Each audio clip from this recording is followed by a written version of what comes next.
everybody. Hey, Welcome. everybody. We are so glad to be with you today. Welcome to Love and Money Live. We are here, Love and Money Live, bringing your love and money together. We're here today. We're really excited to be with you. Yeah. Absolutely. We're going to dive in just a minute. We want to talk about rebuilding after financial infidelity. You know, we've been spending this month talking about financial infidelity. It's a really hot topic. Lots of articles are out there about it. But before we do that, we wanted to talk about something we thought was really fun. We sent out in our last Love and Money Minute this week. This is crazy, by the way. Yeah. In my opinion. I think, yeah, go ahead, sorry. Okay, anyway. I have a very definite opinion on this. I want to make some of you mad, but okay. Go ahead. All right, so we sent out our Love and Money Minute last night, and you probably got it, or hopefully you did. If you didn't and you don't get our Love and Money Minutes, please go to our website right when you log on at themoneycouple.com. There'll be a pop-up. You can sign up for the Love and Money Minute. But at any rate, we sent it out to the people that engage with us. And one of the articles in there talked about kind of alert, Match.com just came out with a new statistic. So this was the statistic. It said that 91% of women want the guy to pay the bill on the first date. So 91% of the women want the man to pay the bill on the first date. So we were curious on what the love and money world out there wants to and thinks about that. So we sent out our own poll. So if you do get the Love and Money Minute, go in there. We're going to actually close the poll in 2 days. So go in there, do your vote, because we want to get some kind of final statistic. But we wanted to get you what the statistic. There we go. have been so far. So this is fascinating. Here they are. Drumroll, please. Okay. 63% of you agree with that. And so 63% are agreeing that men should pay for their first date. And 36% don't agree. What do you think about that, honey? Okay, so for you 36%, are you out of your minds? It would be a cold day in HE double hockey stick before I ever let one of my sons take a young lady on a date and have her pay for her half. Now that is crazy. Okay, well, now here's the reverse side of that. A lot of women are like, well, but I don't know if I want him to feel like we're committing to each other. What? That's what they say. If your friend buys you dinner, are you going to get, oh, I don't want to commit to our friendship? I mean, if you feel like the dude's buying you dinner to hopefully get a little hanky-panky or something, that's one thing. Hanky-panky. I don't know where I came up with that. That's a little old school. It's a little old school, but yeah, that made me sound like 90 years old. I don't know, a little play. I don't know what word I'm supposed to use anyways. But the reality is, you know, men need to be men. And if I would never have let you pay for your first date. No, never. I never would have done that. You let me pay for the 10th one, though. Yeah, the 10th one. It's because I was making $13,000 that year. That's but right. she was like well above that, trust me. But the reality is, as a man, call me old school, call me hyper financially conservative, whatever. If you're the man and it's your first date, you pick up that tab. Okay, well, tell us what you think. Do you think that the man should pay for the first date, the first meal on the first date? I think even if the woman asks you out on a date, you should pay for it. Really? Yeah. Yeah. You really are old school. I just think men need to be men. Yeah, we have a lot of wimps out there. A lot of, snowflakes. Yeah, you need People to that don't step up. You need to pay for that first date. As a matter of fact, you should pay for every date until you're like me, and on the 10th date, you're like, hey, here's the deal. We can either split a burger at In-N-Out or you're paying. Yeah. So, you know. Now, do you think they should bring a coupon? On the first date, this is first date, do you think they should bring a coupon? No. You would look like such a schmo. Dude, just pay. Men, pay for the date. Goodness sakes. I swear if my son, I'd kill him.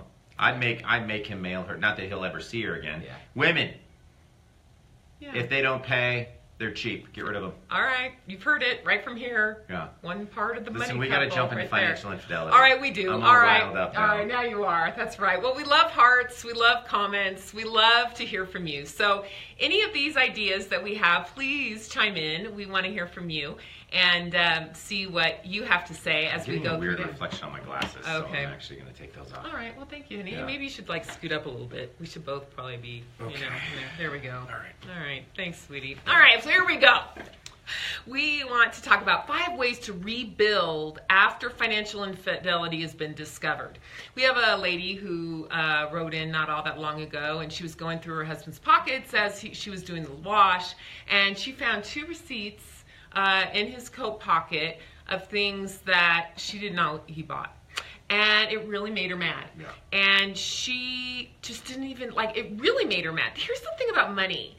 Money is such a personal thing. It kind of goes to our heart and our gut and our soul when things hurt us when it comes around money. So it's really hard to rebuild. And just a little tip for her is just to say, wait a minute, find out your facts first. Make sure, we have a lot of times that financial infidelity doesn't happen. It's just they're spending, maybe even spending on you. And so you really got to make sure you find out your facts before you accuse. But if you know it is financial infidelity, how do you rebuild? We have 5 tips today. We're excited because we get to go dive a little bit deeper. We actually covered this at up in on Fox up in Denver last week. Yep. We're going to dive the Everyday Show. We love them. Shout out. Amazing. Yay. But we really want to talk these out a little bit more depth. Yeah. So you want to go for the first one? Yeah, the honey? first one is confess and forgive. Mm-hmm. So here's the reality with financial infidelity. Most of us have committed it one way or the other. And there's 2 sides of financial... You? Yes. Okay. Not recently. Okay. I did. We talked about that 2 weeks ago. Let's not hash the past. Actually, that's great for number 1. Okay. Once you confess it, you have to forgive it. Yeah. And because your relationship is never going to move forward, especially when it comes to your love and money, if you don't get to the point where when someone says, hey, I'm sorry, I blew it, if you hold it against them, if you're constantly saying, well, are you really only going to spend that much? Or you just make cutting comments. If you can't just confess it and forgive it, you are not going to move forward. So what we're talking about today is how you get over it. How do you how rebuild? You rebuild and protect your relationship in the future. The first one is you confess it and you let it go. There we go. And, one thing, too, is harboring a lot and not really forgiving it and saying, we're just going to forget about this. I mean, we have people who bring up things that happened 30 years ago. Yeah, Get over it. Come Yeah. on now. Whoa. There we go. Let it go. It doesn't mean you excuse it. It doesn't mean that it's not hurtful to you, but you have to forgive it and let it go. And a real confession comes with a change in attitude and a change in habit. That's right. So there you go. Yeah. All right. Point number 2, seek professional help. Sometimes when it comes to financial infidelity, there's not an understanding as to why it's happening. Mm-hmm. Is it happening because they just want to spend too much? Is it happening because the other person is being such a freaking tightwad? That's right. Are you a tightwad? Well, you could be killing your spouse. Yep. So, and maybe you need someone to help you talk that out. Now, there's 2 different approaches you can go. One, you could go on the financial advisor side to be able to help on the money crunching side. Maybe it's a budgeting issue and get some help on there. Now, the other side of it is looking at the professional counselor side, coaching side. That's one of the things that we do. We actually do a lot of coaching for couples individually. If you're interested in that, go to our website at themoneycouple.com. We have, as you go under resources, coaching, and you can sign up for a session because you need someone sometimes to have that outside perspective. Yep. And one of the things that we love to do is look at your different money personalities, study them, and say, okay, here's where the conflicts are coming and here's our ways to be able to resolve it. So really make sure that you're getting somebody who's knowledgeable in love and money, but they're also really going to help you with your pain point. Here's the thing about relationships and money. Every single relationship has different pain points. And maybe yours is really simple and maybe yours is very complex. So get a professional. And it doesn't hurt to, we say, ask 3 different people. Tell them your problems, 3 different professionals, tell them your problems and find out what their approach would be. Yep. And see if you want to figure out and use them. All right, that's Absolutely. Point number 2. Now, point number 3, do you want to do it? Henry? Yeah, I will. Okay. I took my glasses off. Okay. Establish new routines. Now, Beth and I kind of came up with this cool routine because we're just out and about a lot, and we've got 2 kids, and we're primary chasing, spenders. and we're primary spenders. So, like for instance, we've got spring break next week, and we decided not to go on a trip because we kind of needed to dial things back a little bit. But we've got a shopping list. Kate needs new track shoes. I don't like that. I know, anyway. she's not as good with it as I sad. am. Cade needs new track shoe. Cole blew out one of his cleats at his last lacrosse game. So we know these things are happening. But what we used to tend to do is if we needed something, we would just buy it and then just show at home with it. And that created a lot of tension, which led to financial infidelity in our relationship. So one of the things that we just put in place to take care of ourselves, to take care of our money, take care of each other, is if we're going to spend over $200, we just take a picture.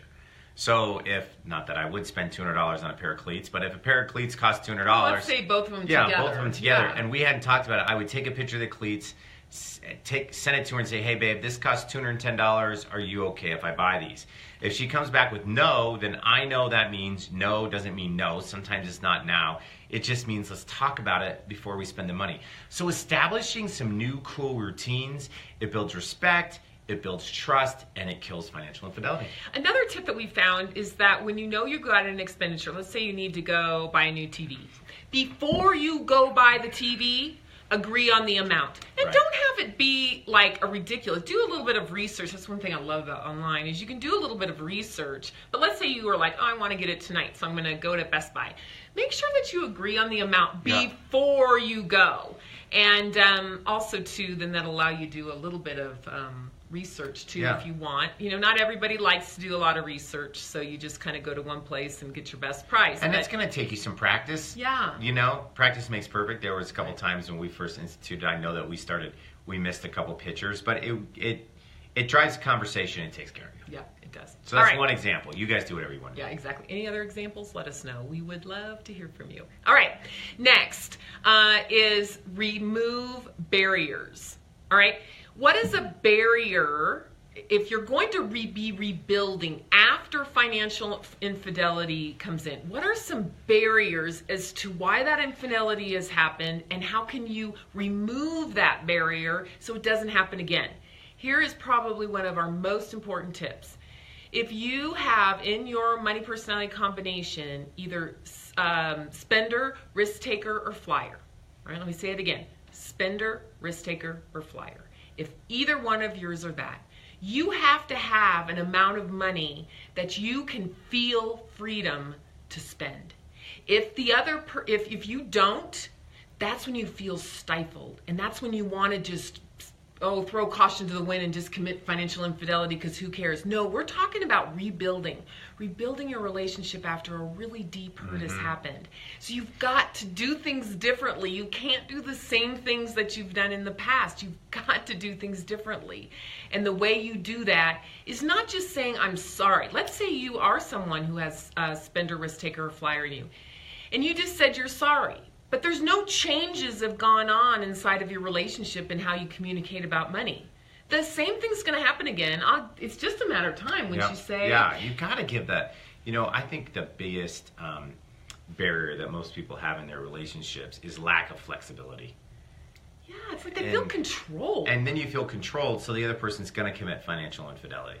So you can find a secret credit card that a spender might have. They can give that up, and then... you'll find yourselves right back in the same scenario 6 months later if you don't give up the control over the spender. So you've got to remove barriers.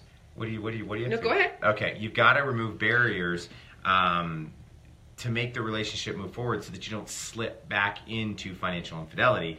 And giving freedom does that. Exactly. One thing I wanted to do is show you. We had just written an article in. It's not going to show me. Okay, we had just written an article in Your Tango talking about the 8 foolish things people do with their money. And one of the things is to try to control the other person. I was going to actually, if I can get it up here, I'll show you a little GIF of somebody going, "Arr." But it's so true. That's how it feels on the side of the spender, risk taker, flyer money personalities. It just feels like you're a parent. And no one wants to be in a relationship where one person is the parent and one person is the controller. So don't do that anymore. do things differently. We're going to rebuild, and we're going to do things differently and have a great relationship because of it. All right. Our last one is, and this is the most fun, especially if you have spender, risk taker, or flyer in you, and that is reward your success. Yep. Say to each other, we're going to make a commitment to being honest.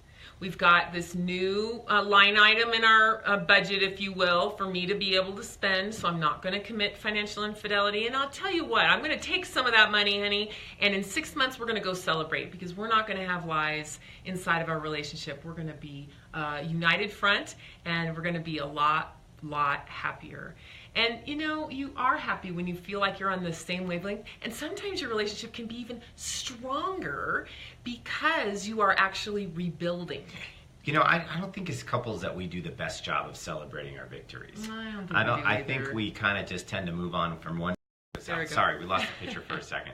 But really, I think we're really pretty terrible at celebrating. At celebrating victories. So celebrate. Go have some fun. Woohoo! Reward yourselves. Yep. Go to a nice dinner. Go to a Yep. movie. Go to a nice picnic in the park. Do something cool with the kids. Yep. But celebrate, because that's how you make your relationship last, and that's how you continue to bring prosperity into that relationship. Yep. Healthier, happier, wealthier life. Yep. And that's what we want for you. So thank you for being with us today. It was great to have this Love and Money Live.